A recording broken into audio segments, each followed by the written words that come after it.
तो मैंने question paper से ज़्यादा लर्न किया रादर दैन, क्योंकि बुक बेस्ड ऐसा लग रहा था मेरे को कि जितने बुक्स पढ़ोगे उतना याद होना ऐसा मतलब मुश्किल है। प्रीलिम्स के पहले आंसर राइटिंग सिर्फ इसका एंथ्रो के क्वेश्चंस लिखे थे, क्योंकि सर उस फॉर्मेट में कराने के बाद सर, लेकिन मेरे को इंटरव्यू में थोड़ा सा कम मार्क्स है, मेरे को 154 मार्क्स है इंटरव्यू में, क्योंकि एटलीस्ट इंटरव्यू थोड़ा अनप्रेडिक्टेबल। मैंने ट्राई किया कि जो मैं न्यूज़पेपर से आर्टिकल है तो हर दिन मैंने न्यूज़पेपर कभी मिस नहीं हुआ ऐसा ट्राई किया। एटलीस्ट मेरे को एक महीना पहले, अब नहीं पढ़ सकते, GS 3 और GS 2 उसके नोट्स बनाने बाकी थे, तो मैंने बाकी सब छोड़ दिया कि और न्यूज़पेपर जो मैंने आर्टिकल कंसोलिडेट करके रखे थे उसके नोट्स बनाए। ज़्यादा सब्जेक्ट एक दिन पढ़ता था, जैसे इकोनॉमी 4-5 दिन पढ़ लिया, हिस्ट्री 4-5 दिन पढ़ लिया। हेलो एवरीवन, वेलकम टू स्टूडेंटो से हमारे साथ हैं प्रतीक धुमार सर, जिनका 183 रैंक के साथ यूपीएससी में सिलेक्शन हुआ है और सर का जो ऑप्शनल है वो एंथ्रोपोलॉजी था। तो आज हम सर के स्ट्रगल की जर्नी जानेंगे, साथ में उनके स्ट्रैटेजी, बुक्स और वो आंसर राइटिंग वगैरह, मतलब तमाम प्रकार के जो क्वेश्चंस होते हैं सारे कवर करेंगे। तो अभी तक आपने चैनल को सब्सक्राइब नहीं किया तो चैनल को सब्सक्राइब कर लीजिए, इस वीडियो को लाइक करें एंड आपके जो भी क्वेरीज होते हैं आप हमें इंस्टाग्राम एंड फेसबुक पर मैसेज कर सकते हैं। सर आप अपना नाम और एजुकेशन बैकग्राउंड बताएं। सर मेरा नाम प्रतीक धुमार है और मैंने बीटेक करा है कंप्यूटर साइंस में। 18 में मैं पास आउट हुआ हूँ और मैंने बीटेक निर्मा यूनिवर्सिटी अहमदाबाद से किया है। और उसके बाद मैंने 18 to 19 जॉब करा है ओरेकल इंडिया में एज एप्लीकेशन डेवलपर।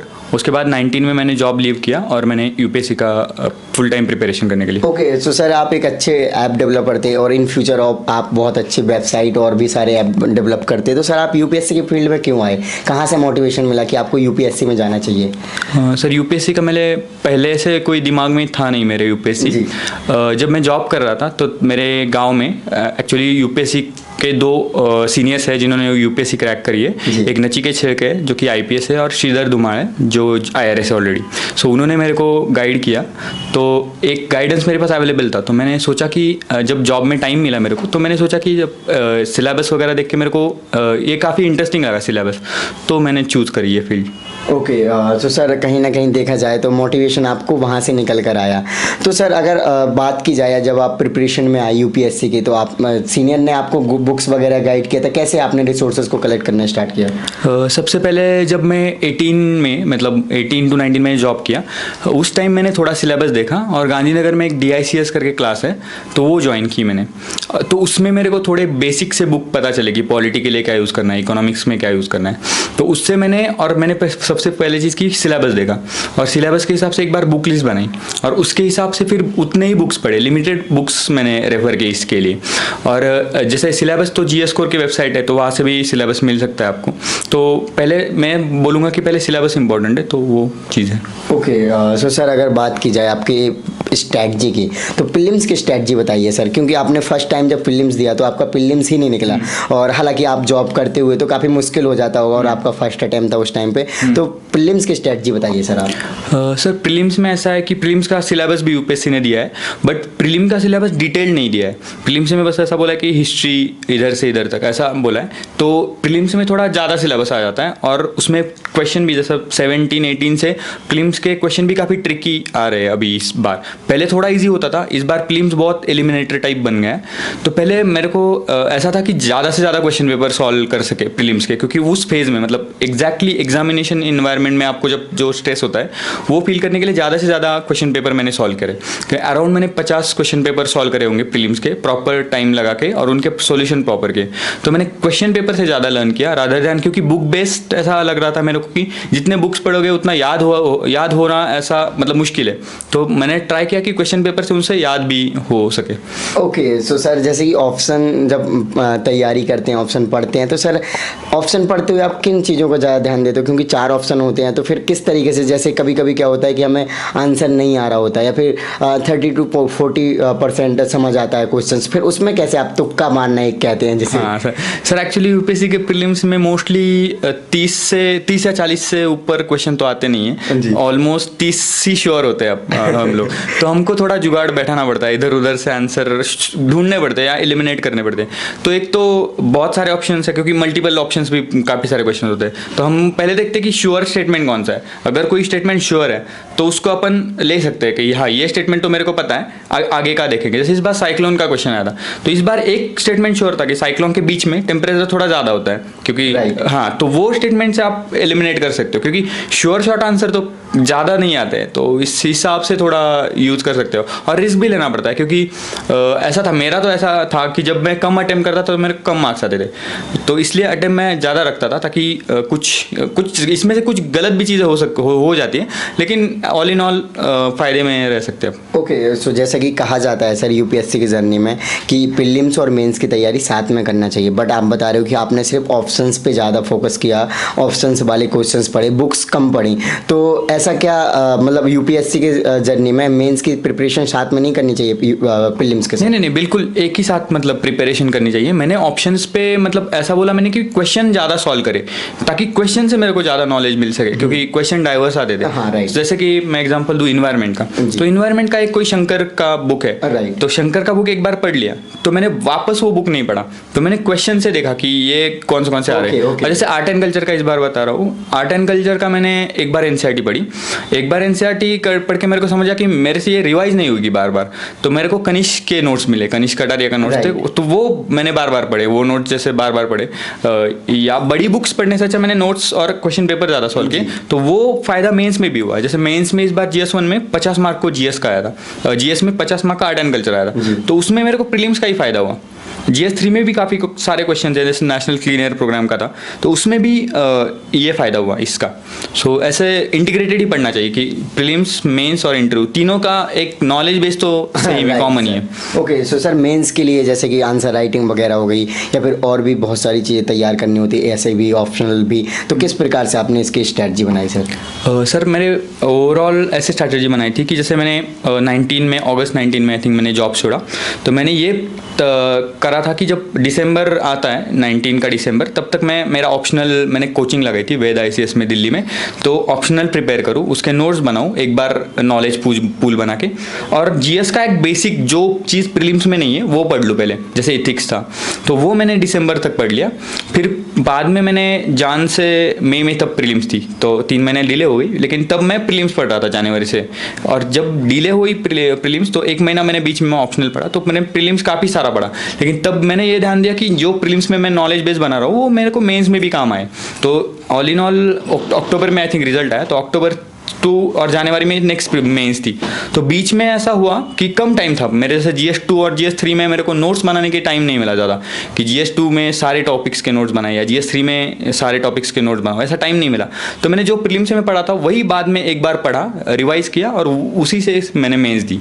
और रिगार्डिंग आंसर राइटिंग, तो मैंने प्रीलिम्स के पहले आंसर राइटिंग सिर्फ इसका एंथ्रो के क्वेश्चंस लिखे थे, क्योंकि सर उस फॉर्मेट में कराने के बाद सर, और उसके बाद जो था आंसर राइटिंग का, तो मैंने प्रीलिम्स के बाद ही फोरम की टेस्ट सीरीज ज्वाइन करी थी, तो उसमें 12 टेस्ट दिए मैंने, और ऐसे 6 ऐसे लिखे मैंने, तो उससे प्रैक्टिस हो गई थोड़ी। जी, ओके, सो सर जैसे कि मेंस जब देते हैं तो उस टाइम पे प्रेशर काफ़ी रहता है कि एक एग्ज़ाम दे दिया, प्रीलिम्स निकल गया, उसके बाद मेंस कैसा जाएगा, पेपर की तैयारी करना है, एक पेपर आप दे के आ गए, दूसरे पेपर को कैसे सर उस टाइम पे प्रेशर को मैनेज करते थे और अपनी स्टडी को कंटिन्यू करते थे? सर एक्चुअली मेंस में सभी स्टेजेस में मतलब प्रेशर तो रहता ही है जी। मैंने वो ट्राई किया कि मेंस में मतलब जो फ्लो में पेपर जा रहा है उसी फ्लो में जा रहा है, ज़्यादा नहीं सोचो कि लास्ट जैसे एक आधा पेपर खराब गया मेंस में, लेकिन मेंस थोड़ा ज़्यादा लंबा गेम है, इसमें 7 पेपर देने होते हैं आपको 1750 के, तो मैंने एक पेपर एक बार लिख लिया, तो उसके बाद सोचा नहीं, बस जस्ट मैंने सोचा कि 3 घंटे में जितना मैक्सिमाइज मैं लिख सकूँ उतना मैंने लिखने का ट्राई किया। ओके, और सर अगर इंटरव्यू की बात की जाए तो इंटरव्यू के लिए सर आपने कैसे तैयारी करी? इंटरव्यू में मैंने मतलब जनवरी में मेंस हुआ था, तो उसके बाद मैंने इधर ज्ञान प्रबोधिनी में एक प्रेरणा बैच है वो ज्वाइन की थी इंटरव्यू में, और उसके बाद मुझे एज अ ग्रुप डिस्कशन वगैरह करने के लिए, और मॉक भी मैंने पुणे में 3-4 दिए, और इसमें मेन दिल्ली में भी 3 मॉक दिए मैंने, लेकिन मेरे को इंटरव्यू में थोड़ा सा कम मार्क्स है, मेरे को 154 मार्क्स है इंटरव्यू में, क्योंकि एटलीस्ट इंटरव्यू थोड़ा अनप्रेडिक्टेबल है एक्चुअली, उस डे पे थोड़ा मेरे को ऐसा ये हो गया कि थोड़ा गड़बड़ हो गई उस डे पे, तो इसलिए मेरे को कम मार्क्स है इंटरव्यू में। ओके, सो इंटरव्यू में वैसे क्या क्वेश्चंस पूछे गए थे सर आपसे? मेरे डिग्री पे क्वेश्चन पूछे, थोड़े कंप्यूटर साइंस का क्वेश्चन पूछा था, और कुछ क्वेश्चन इस पे थे मेरे जॉब के प्रोफाइल पे थे कि जॉब प्रोफाइल में क्या किया, और बाकी डाइवर्स टॉपिक पे क्वेश्चन पूछे, कुछ विमेंस पे क्वेश्चन थे, फार्म लॉ पे क्वेश्चन था, फिर नागा मतलब एज ऑप्शनल पे भी क्वेश्चन थे, फिर कुछ कुछ वेग भी थे, जैसे सीटी स्कैन का फुल फॉर्म था, एमआरआई का फुल फॉर्म था, ऐसे मतलब जो out of the blue moon बोलते हैं, तो वैसे टाइप का क्वेश्चन भी मेरे से पूछे गए थे, तो वो है। Okay sir, so current affairs sir बहुत ज़्यादा इंपॉर्टेंट हो जाता है। करंट अफेयर्स देखा जाए तो सारे ही सिलेबस, प्रीलिम्स हो चाहे मेंस हो चाहे इंटरव्यू, सभी में काम आता है। तो प्रीलिम्स सॉरी करंट अफेयर्स के लिए आप क्या करते थे सर? करंट अफेयर्स के लिए मेरे को मतलब जब भी मैंने करंट अफेयर्स पढ़े तो मैंने current affairs as a newspaper से ज़्यादा कवर करने का ट्राई किया, क्योंकि वो मैगज़ीन से जो पढ़ते हैं तो मैगज़ीन से हैवी हो जाता है, वो मेरा मानना है कि डायरेक्ट पढ़ते हो तो याद नहीं रहता, वो समझता है लेकिन वो याद अपन रिप्रोड्यूस नहीं कर पाते उस करंट अफेयर को। तो मैंने ट्राई किया कि जो मैं न्यूज़पेपर से आर्टिकल है तो हर दिन मैंने न्यूज़पेपर कभी मिस नहीं हुआ ऐसा ट्राई किया। एटलीस्ट मेरे को 1 महीना पहले, अब नहीं पढ़ सकते ठीक है मेंस के या प्रीलिम्स के, वो चलेगा, लेकिन उसके पहले मैंने मतलब डेली न्यूज़पेपर पढ़ा। फिर ट्विटर है तो उस पर भी काफ़ी अच्छे से आर्टिकल वगैरह भी आते हैं, न्यूज़ भी उधर से काफ़ी अच्छे से पता चल जाता है। तो मैंने ऐसा ट्राई किया कि मेरे को न्यूज़ मतलब एज ए इंटरेस्ट मैं पढ़ रहा हूँ न्यूज़, रादर दैन कोई बर्डन लेके पढ़ रहा हूँ, क्योंकि वो मैगजीन से जब पढ़ते तो बर्डन टाइप सा होता है, तो वो मैंने अवॉइड किया। मैंने मैगजीन से भी पढ़े, ट्राई करा उनको पढ़ने का, लेकिन एक पॉइंट के बाद मेरे को लगा कि ये हैवी हो रहा है, तो मैंने न्यूज़पेपर पे फोकस किया। न्यूज़पेपर करके मैंने नोट्स बनाए और वो सबसे मेरे को बेस्ट लगा, क्योंकि वो अब खुद के हाथ के नोट्स होते हैं तो वो ज़्यादा जल्दी से रिकॉल होते हैं और उसमें पॉइंट भी काफ़ी इनोवेटिव मिलते हैं, तो वो आंसर में जो एक फ्रेशनेस है वो उससे आ जाती है। जैसे IR के इंडियन एक्सप्रेस में बहुत अच्छे आर्टिकल आते हैं, तो उसमें से अपन 2-4 भी पॉइंट्स अगर एग्जाम में प्रोड्यूस कर सके तो थोड़ा आंसर में अलग सा फील होता है, ऐसा मेरे को मानना है। ओके, सो डेली कितना टाइम देते थे न्यूज़पेपर को सर आप? सर न्यूज़ और न्यूज़पेपर मतलब मेरा 3 घंटे तो निकल जाता होगा। आप नोट्स मैं कंसोलिडेट करके महीने के एंड में बनाता था। पहले डेली बनाने का ट्राई किया, मेरे से हुआ नहीं वो डेली, तो मैंने महीने मतलब क्या करता था, आर्टिकल सेव करके रखता था और महीने के एंड में फिर से पढ़ता था उसको, तो वो 2 बार होता था। एक बार मैंने वापस पढ़ लिया और एक बार नोट्स बनाते टाइम भी पढ़ लिया, और उससे ज़्यादा नोट्स नहीं बनाता मैं पूरा। ऐसा मैं वो नहीं करता था कि एक आर्टिकल पढ़ा है उसको छोटा करके लिखो, ऐसा नहीं करता था। अगर आर्टिकल में कुछ 4 पॉइंट्स अच्छे लग रहे तो वो 4 पॉइंट बस उठा लो, बाकी आर्टिकल छोड़ दो, तो वो महीने के एंड में करता था, तो वो उससे काफ़ी फायदा हुआ। एक बार ऐसा मेंस में हुआ था मेरे कि मेरा GS3 और GS2 उसके नोट्स बनाने बाकी थे, तो मैंने बाकी सब छोड़ दिया कि और न्यूज़पेपर जो मैंने आर्टिकल कंसोलिडेट करके रखे थे उसके नोट्स बनाए बस, और वही पढ़ के मैं मतलब वही मैंने पढ़ा बाद में और वही ज़्यादा रिकॉल हुआ। ओके, और सर रिवीजन के लिए आप क्या स्ट्रेटजी फॉलो करते थे? आपने बताया कि आप रिवीजन का आपने एक ही बार किया था प्रीलिम्स के लिए। सर रिवीजन का ऐसा नहीं कि स्टैंडर्ड बुक्स के लिए काफ़ी बार रिवाइज करा था। स्टैंडर्ड बुक जैसे लक्ष्मीकांत है तो जब तक याद नहीं होता या जब तक पढ़ो लगता ही है नया, तो मेरा प्रीलिम्स के पहले लक्ष्मीकांत 2-3 मतलब जितनी बार पढ़ो आप पढ़ लो क्योंकि स्टैंडर्ड बुक एज एन 3-4 ही है इसमें, जो कि ये मतलब स्पेक्ट्रम है, फिर लक्ष्मीकांत है और NCERT है कुछ, तो वो जितने बार पढ़ सके हो आप, जब तक आपको लग रहा है इसमें नया मिल रहा है तब तक आप पढ़ सकते हो। वो मैंने जितनी बार हो सका उतनी बार पढ़ा। जैसे हिस्ट्री का पेपर सॉल्व कर रहा हूँ, कुछ इशू आया तो स्पेक्ट्रम फिर से पढ़ लिया, ऐसा। वो प्रीलिम्स के पहले बार बार पढ़ना पड़ता है उसको, तभी जाके याद होता है, क्योंकि उसमें फैक्ट्स काफ़ी ज़्यादा रखने पड़ते हैं। तो राइट, ओके। और सर आप प्रिपरेशन के दौरान टाइम टेबल क्या फॉलो करते थे सर? स्लॉट वाइज बताइए कि किस टाइम पे आप क्या सब्जेक्ट पढ़ते थे? सर मेरा ऐसा हार्ड एंड फास्ट कोई टाइम टेबल नहीं बनाता था। मैंने महीने को डिवाइड करा था, मतलब एक महीने में सारे सब्जेक्ट एक बार कवर होने चाहिए एटलीस्ट, प्रीलिम्स के टाइम भी या मेंस के टाइम भी, जैसे टाइम मिलता था। तो और मैं ज़्यादा सब्जेक्ट एक दिन पढ़ता था, जैसे इकोनॉमी 4-5 दिन पढ़ लिया, हिस्ट्री 4-5 दिन पढ़ लिया, ऐसा। और बीच में न्यूज़ वगैरह तो पढ़ता ही रहता था, मतलब बीच में ऐसा। तो कोई hard and fast time table तो नहीं बनाया था मैंने एकदम कि इतना ही बजे ये करना है, और जैसे मेरे को सूटेबल लगता था वैसे मैं पढ़ता था। जैसे 10 बजे मैं सुबह नहीं पढ़ाई होती थी तो मैं 11 बजे चालू करता था और रात को जग के थोड़ा पढ़ता था 1 बजे तक। तो जिस टाइम मेरे को ऐसा कुछ कंफर्ट लगता था तब पढ़ता था, और जैसे मेरे को लगा कि अभी पढ़ाई नहीं हो रही तो नहीं पढ़ता था, तो उस टाइम थोड़ा ब्रेक लेके थोड़ा क्रिकेट देख लिया, कुछ भी कर लिया, तो ऐसा था। Yes, okay. सो सर ऐसे राइटिंग काफ़ी इंपॉर्टेंट हो जाती है, तो ऐसे राइटिंग के लिए क्या करते थे? ऐसे में मेरे को राइटिंग का थोड़ा पहले से थोड़ा ये था कि राइटिंग करूँ या इंग्लिश में कुछ नए वर्ड्स डालूँ, ऐसा था मेरे को राइटिंग में। और ऐसे राइटिंग में पहले से पसंद थी मेरे को कि हाँ भाई कोई अपने थॉट अपन लिख रहे हैं पेजेस पे। तो मैं ऐसे राइटिंग पहले से मैंने 4-5 ऐसे, मैंने प्रीलिम्स के पहले भी 4-5 ऐसे लिखे थे कि अब मैं कैसे लिख रहा हूँ ऐसे टाइप। और उसके बाद मैंने एक टेस्ट सीरीज लगाई ऐसे की, और उसमें मतलब पहले पॉइंट कलेक्ट किए जो ट्रिवियल टॉपिक है, जैसे विमेंस हुआ, पॉवर्टी हुई, या कुछ फिलोसॉफिकल टॉपिक है, एम वगैरह पे आते हैं ऐसे, या कुछ टेक्नोलॉजी पे कुछ ऐसे आ जाते हैं, तो उसके ट्रिवियल पॉइंट्स या केस स्टडीज़ बना के रखे। जैसे विमेंस का कोई कुछ इंसिडेंट हुआ है कोई इधर, या कहीं डाउरी डेथ वगैरह हुई, तो वो न्यूज़पेपर के केस स्टडी उठा लिए ताकि मैं ऐड कर सकूँ उसको ऐसे में। ओके, सो सर प्रिपरेशन के दौरान कुछ ऐसे पॉइंट्स होंगे या फिर ऐसे कुछ टेक्निक्स होंगे जिनको आप फॉलो करते होंगे जिससे आपकी स्टडी काफ़ी इफेक्टिव बनती होगी, उसके बारे में बताइए सर। इन सच कोई स्पेशल ऐसा मतलब टेक्निक वगैरह मेरे को, मतलब इतना तो मैंने डिवाइस नहीं किया कि कोई ऐसा स्पेशल टेक्निक। मेरे को जो था मतलब जो वही है, मैंने स्टैंडर्ड वैसे किया, और जो किया मतलब अच्छे से किया मैंने। कि मैंने को लगा कि हिस्ट्री का बुक पढ़ना है तो मैंने टाइम दे के पढ़ा उसको, कि पॉलिटी है तो ऐसा नहीं कि पॉलिटी पढ़ के निकल जाओ, तो पॉलिटी मैंने अच्छे से पढ़ा किया। और न्यूज़पेपर से आर्टिकल, या कुछ चल रहा है अभी विधानसभा में कुछ हो रहा है किसी इसमें, या कुछ गवर्नर ने कुछ करा, या पार्लियामेंट में कुछ इशू चल रहा है, कोई बिल का इशू चल रहा है, तो न्यूज़पेपर से इंटरेस्ट आता था तो न्यूज़पेपर पे ज़्यादा फोकस किया। मैं वही बोलूँगा कि एंजॉय करके थोड़ा पढ़ना चाहिए कि क्या न्यूज़ में है, क्या न्यूज़ में नहीं है। वर्ल्ड में कुछ इवेंट हो रहा है, इजराइल का कुछ इवेंट चल रहा है तो उसका यूट्यूब पे वीडियो देख लिए 2-4 जगह, कि कोई किसी ने एक्सप्लेन करा होगा तो वो वीडियो देख लिए 2-4, या कुछ ऐसा। ये मैंने कहा कुछ खास ऐसा कुछ ट्रिक तो है नहीं इसमें, पढ़ना तो वही पड़ता है सब। ओके सर, ARC रिपोर्ट्स होते हैं तो उनको कैसे करते हो? हाँ सर, मैंने मतलब जब प्रिपरेशन स्टार्ट करी थी तो ARC रिपोर्ट ने दिन सच बहुत सारे इन्होंने बोला था कि ARC रिपोर्ट से अब वैल्यूएडिशन मिलेगा।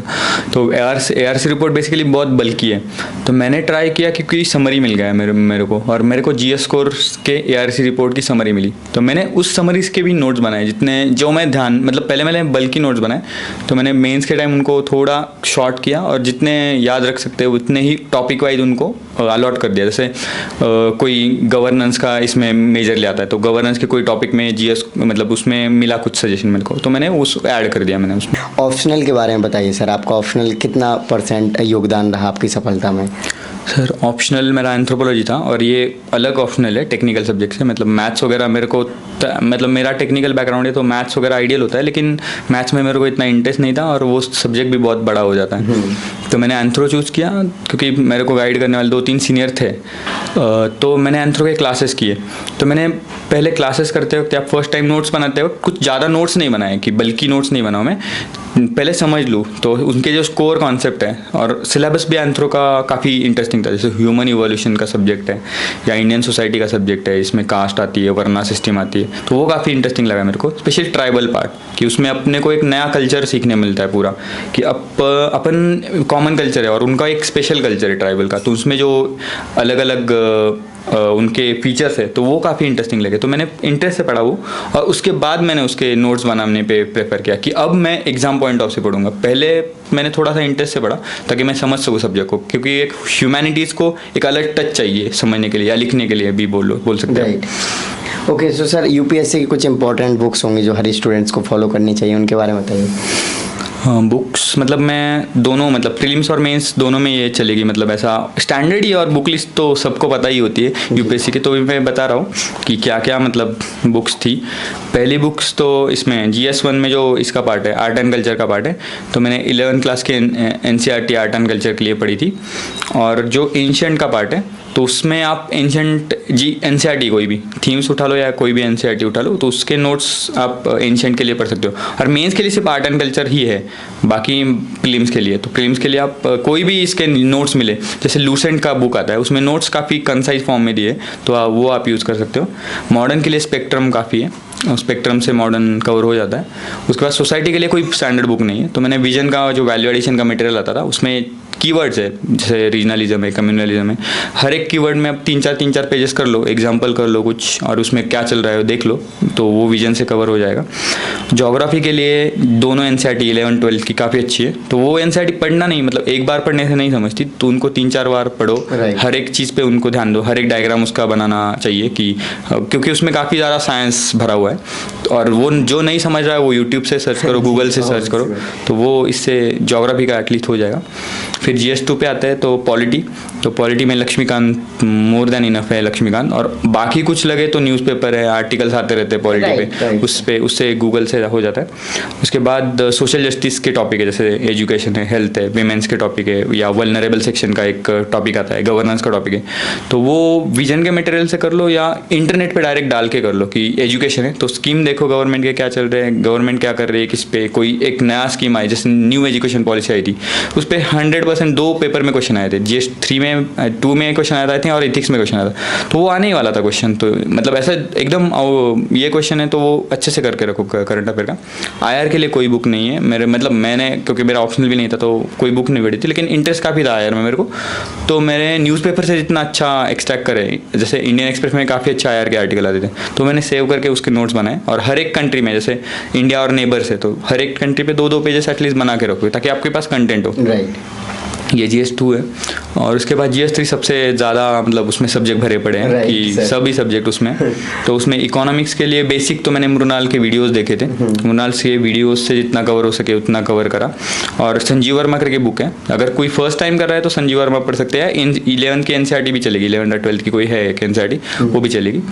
उसके बाद एग्रीकल्चर है, फूड प्रोसेसिंग के टॉपिक्स है, एनर्जी है, ये सब इंटरनेट से पढ़ो क्योंकि उसमें पीछे का नहीं पूछते, वो थोड़ा एक बैकग्राउंड एक एज इन इन्फॉर्मेशन ले लो कि हाँ भाई अभी जैसे को एनर्जी सेक्टर है, तो एनर्जी सेक्टर में इंडिया से पहले से एटलीस्ट इंडिपेंडेंस से क्या चल रहा है, और अभी कौन से स्कीम्स नए नए, क्योंकि वो स्कीम वाइज ज़्यादा पूछते हैं, तो वो उससे कवर हो जाता है। उसके बाद आता है science and tech. Science and tech का मैं बोलता हूँ कि 15 सब्जेक्ट होंगे, ऐसे नैनो टेक्नोलॉजी, AI, अगर AI का अभी तक क्वेश्चन नहीं आया, ML का क्वेश्चन नहीं आया, तो उसको एटलीस्ट 2-2 पेजेस 3-3 पेजेस में कवर करके रखो, और जहाँ से आपको स्कीम मिले, जैसे AI में गवर्नमेंट क्या मिल रहा है तो वो विजन में अच्छा मिलेगा, तो उधर से उठा के आप एक जगह एटलीस्ट AI का 2 पेजेस होना चाहिए आपके पास, तो वो साइंस एंड टेक का कवर हो गया।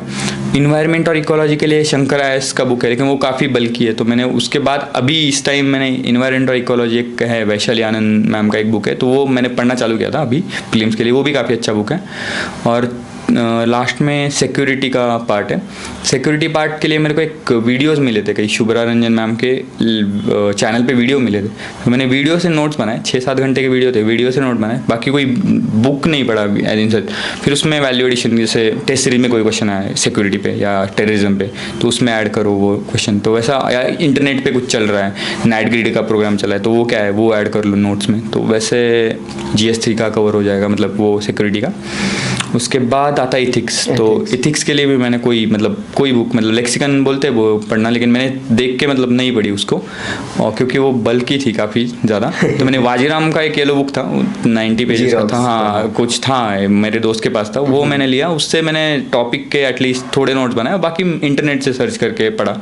और इथिक्स में ऐसा है कि कुछ थिंकर्स आप अगर कोट करो तो अच्छा होता है, तो मैंने टॉप ऐसा कुछ थियरीज निकाले थे, टॉप 20 थियरी, जैसे कुछ था एक गोल्डन रूल करके कुछ किसी का कुछ है, तो वैसे कुछ निकाले जाके मैं स्पीड में भी अगर आया तो मैं लिख सकूँ कुछ, तो वो ऐसा इथिक्स में कुछ ये, और इथिक्स में जितना आप इंटरनेट से सर्च करेंगे उतना अच्छा याद रहेगा, तो वो मैंने ट्राई किया, तो ये इथिक्स का हुआ। ओके, सो सर लास्ट में जो नए स्टूडेंट्स उनके लिए आपका क्या मैसेज है? मैसेज तो मैं यही बोलना चाहता हूँ कि UPSC मतलब ऐसा कोई वीडियो है या कोई यूट्यूब पे बोल रहा है या ये कुछ बहुत मतलब रैंक आई तो उसके बाद होता है ना कि हाँ रैंक आई तो अभी देख के लगता है अपने को, तो वैसा मत करो कि किसी को देख के मत करो, तुमको जब अंदर से हो कि हाँ अभी अपने को करना है तो वो करो, क्योंकि इसमें अनसर्टेनिटी काफ़ी ज़्यादा है UPSC में, और लक फैक्टर भी है।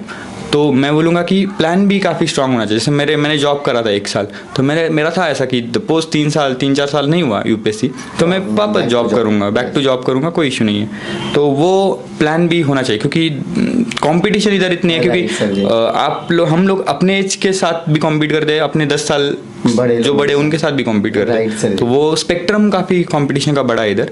तो वो मैं बोलूँगा कि कुछ प्लान भी करके मेरे को लगता है करना चाहिए। ताकि वो सेफ होता है और फ्रीडम भी रहता है अपने पास Right, sir. परस्यू करे, कि कुछ नहीं हुआ तो टेंशन भी नहीं आता कि हम कर सकते हैं आगे, हाँ. तो वो होता है। Okay so thank you so much sir for your lovely message. So guys, आपने देखा सर ने अपनी जर्नी को आपके साथ डिटेल में शेयर किया, साथ में उन्होंने डिटेल में अपनी स्ट्रैटेजी बताई, बुक्स के बारे में बताया। सो आई होप आपको इस वीडियो से काफ़ी हेल्प मिली होगी। तो अभी तक आपने चैनल को सब्सक्राइब नहीं किया तो चैनल को सब्सक्राइब कर लीजिए, इस वीडियो को लाइक करें, एंड आपके जो भी क्वेरीज होते हैं आप हमें इंस्टाग्राम एंड फेसबुक पर मैसेज कर सकते हैं। इन सभी के लिंक वीडियो के डिस्क्रिप्शन में। जय हिंद।